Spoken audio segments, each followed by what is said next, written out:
Merhaba kadim Kürtçemizin kadim dostları.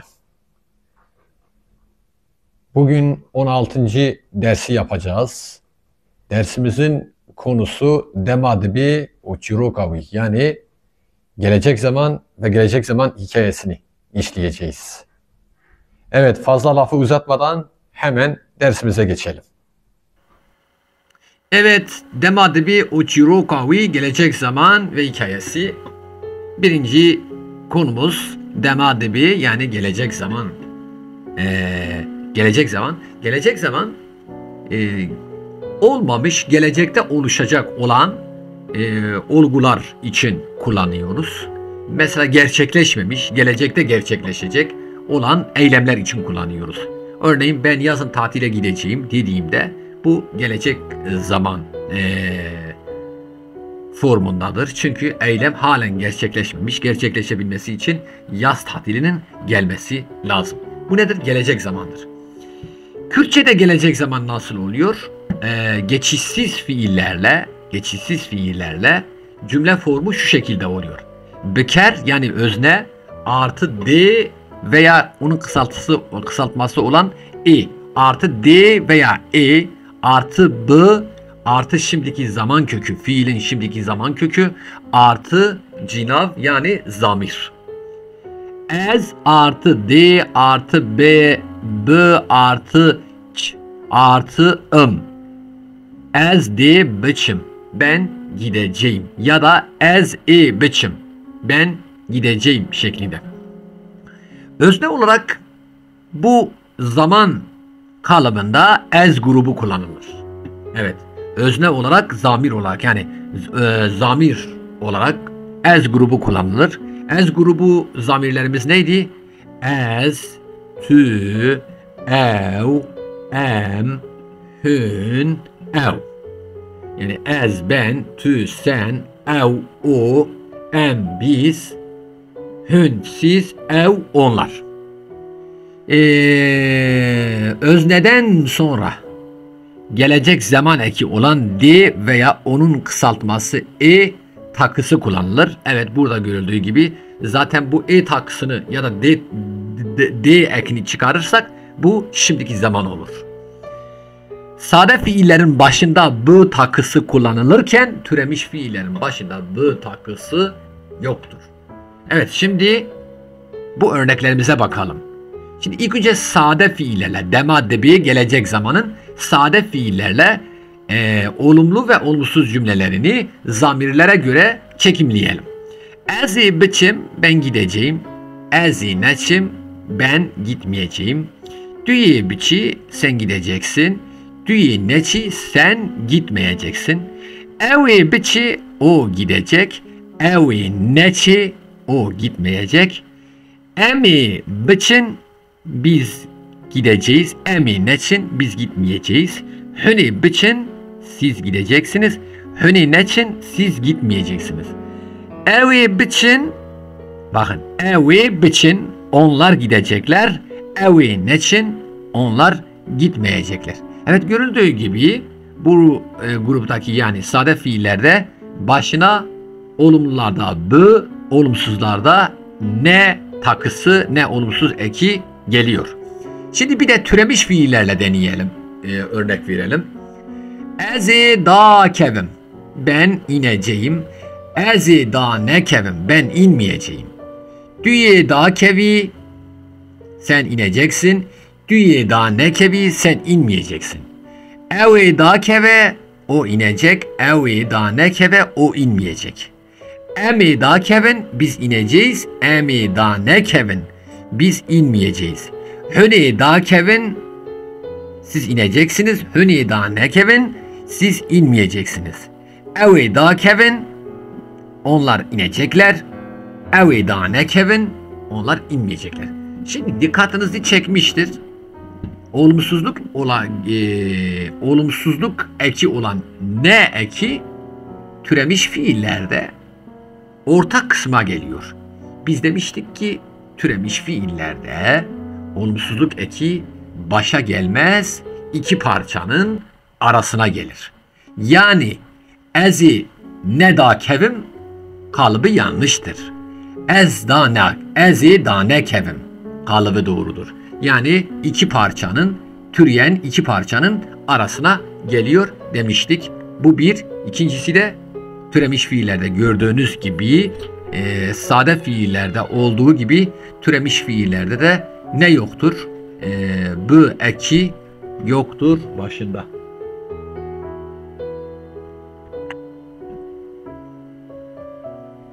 Evet, şimdi geçişli fiillerle olursa, gelecek zaman demadebi geçişli fiillerle olursa özne kalıbımız yani cümle kalıbımız nasıl oluyor? Büker özne artı d artı d artı breser yani nesne artı kartaf yani ek artı b artı şimdiki zaman kökü artı cinav yani ek zamir. Evet. Ez artı artı mar artı i artı b artı kuş artı yani ezi mari büküşüm. Ezi mari büküşüm. Ben yılanı öldüreceğim. Ez artı artı pırtuk artı artı b artı huyn artı im. Ezi pırtuki bu huynim. Evet. Ez artı mar artı an artı b artı kuş artı yani ezi maran bu kuşum. Buradaki an çoğul ekidir. Yani artık yılanları öldüreceğim. Ez artı artı pırtuk artı an artı b artı huyn artı ezi pırtukan buhuyn. Ezi pırtukan buhuynim. Ben kitapları okuyacağım şeklinde görüldüğü gibi. Şimdi örnek cümlelerimizi hızlı bir şekilde geçelim. Ezi mari maran bukuşum. Yani ben yılan ve yılanları öldüreceğim. Ezi mari maran ne kuşum? Ben yılan ve yılanları öldürmeyeceğim. Düye mari maran bukuşi. Sen yılanları öldüreceksin. Düye mari maran ne kuşi? Evi mari maran bukuşe. O yılan ya da yılanları öldürecek. Evi mari maran ne kuşe? O yılan veya yılanları öldürmeyecek. Emi mari maran bukuşun. Biz yılan veya yılanları öldüreceğiz. Emi mari maran ne kuşun? Biz yılan veya yılanları öldürmeyeceğiz. Hünin mari maran bukuşun. Siz yılan veya yılanları öldüreceksiniz. Hünin mari maran ne kuşun? Siz yılan ve yılanları öldürmeyeceksiniz. Evi mari maran bukuşun. Onlar yılan veya yılanları öldürecekler. Evi mari maran ne kuşun? Onlar yılan veya yılanları öldürmeyecekler. Evet, geldik Kiroka demadebi yani gelecek zaman hikayesine. Nasıl oluyor? D eki getiriyoruz. Hani gelecektim, gidecektir şeklinde d eki getireceğiz. Gelecek zamanın hikayesi Kiroka demadebi. Gelecek zaman hikayesi geçişsiz fiillerle olursa özne cümle kalıbımız şu şekilde olur. Büker özne artı d artı b şimdiki zaman kökü fiilin artı cinav yani zamir. Evet, geçişsiz fiillerle. Ezi d ya da b büketma. Evet, ezi büketma. Ben inecektim. Ezi bubuma ben olacaktım. Düye bubuyay sen olacaktın. Evi bubuya o olacaktı. Emi bubuna biz olacaktık. Hüni bubuna siz olacaktınız. Evi bubuna onlar olacaktı. Şimdi görüldüğü gibi Zamirlerde, özellikle çoğul zamirlerde, yani çoğul olanlarda mutlaka cümlede zamir varsa zamirleri bizim kullanmamız lazım. Yani eklerle yetinmememiz lazım. Zamirin kendisini kullanmamız lazım. Çünkü genellikle çoğul zamirlerinin ekleri aynıdır. Na şeklinde burada görüldüğü gibi. Peki geçişli fiillerle olursa nasıl olur? Yani ciroka demadibi, gelecek zaman hikayesi geçişli fiillerle olursa büker artı özne. Yani büker, daha doğrusu büker özne artı di artı breser yani nesne artı b artı şimdiki zaman kökü artı cinav yani zamir. Burada geçişli fiillerde yani ciroka demadibi gelecek zaman geçişli fiillerinde men grubu kullanılır. Men grubu kullanılır.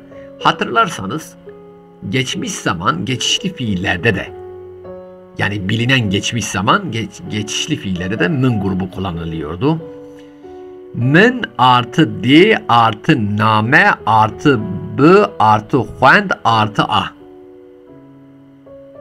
Men ne name bu huenda. Meni name bu huenda, ben mektup okuyacaktım. Dey name bu huenda, sen mektup okuyacaktın. Uye name bu huenda, o mektup okuyacaktı. Mey name bu huenda, biz mektup okuyacaktık. Wey name bu huenda, siz mektup okuyacaktınız. Wani name bu huenda, onlar mektup okuyacaklardı. Görüldü ki bu kalıpta, yani ciroka dema dibi gelecek zaman geçişli fiillerin kalıbında bütün zamirlerin ekleri aynıdır. Onun için özellikle ne yapmamız lazım? Cümle kurarken zamirleri belirtmemiz lazım. Kürtçe'de öyledir. Yani Kürtçe'de bu şekilde. Bir örnek vereyim. Mesela Türkçe'de olursa ben kitap okuyacaktım, değil mi?